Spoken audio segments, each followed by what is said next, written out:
Photo by Stacie Wheeler Julio Urias return to the mound as a starter this week was nothing short of joyful.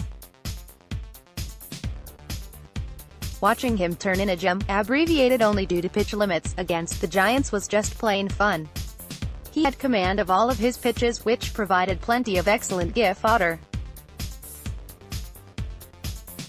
It was the type of outing fans could only dream of a year ago, and it speaks to an incredibly promising season and career going forward.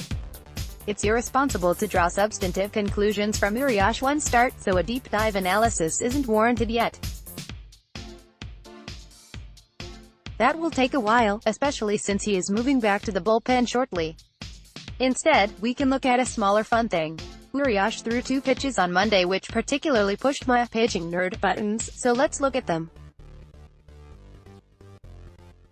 Here is the first, a fastball to Gerardo Parra, and here is the second, a fastball to Joe Panik. These 2 fastballs were Urias' 2 hardest velocities of the night, both clocking in at 96.8 mph, according to Pitch Info. Both missed their target quite badly to the arm side and high, with the first finding a good spot to complete a strikeout, and the second finding Panik's ribs to allow a rare base runner. Despite the velocity, the pitches don't seem all that interesting on the surface.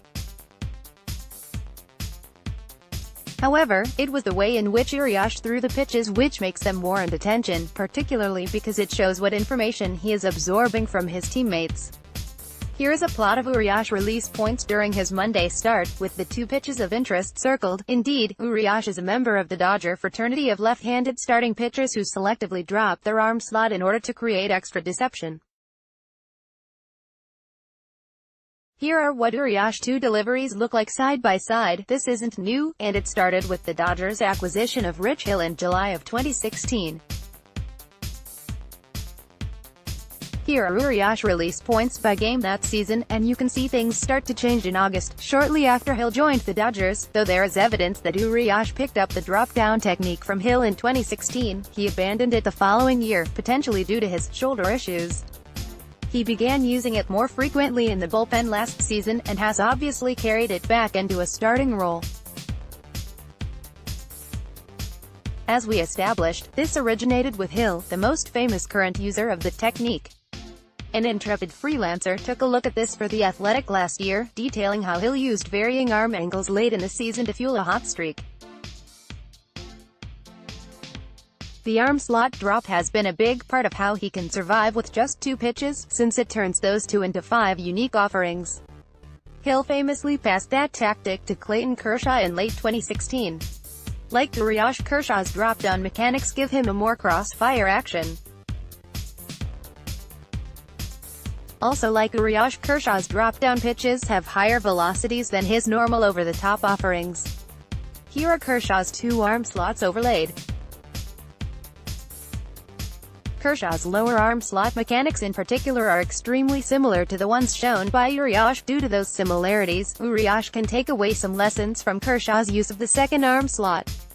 Kershaw's drop-down became a de facto pitch tip when he introduced it, since he only threw fastballs from the lower arm angle. While the movement and velocity surprised some hitters, there were some who were obviously prepared and were ready to ambush the pitch. Eventually Kershaw began to mix in curves from that slot, which helped remove predictability. These days, Kershaw only seems to mix in the low arm slot when he's healthy and comfortable, so it has become increasingly rare to see. What remains to be seen is how Urias will use this trickery when he returns to the bullpen. Both Hill and Kershaw used the arm slot drop to help give them different looks on later trips through a lineup. This situation won't be applicable to Urias shortly. However, since he varied his arm slot in relief last year, it will probably continue going forward.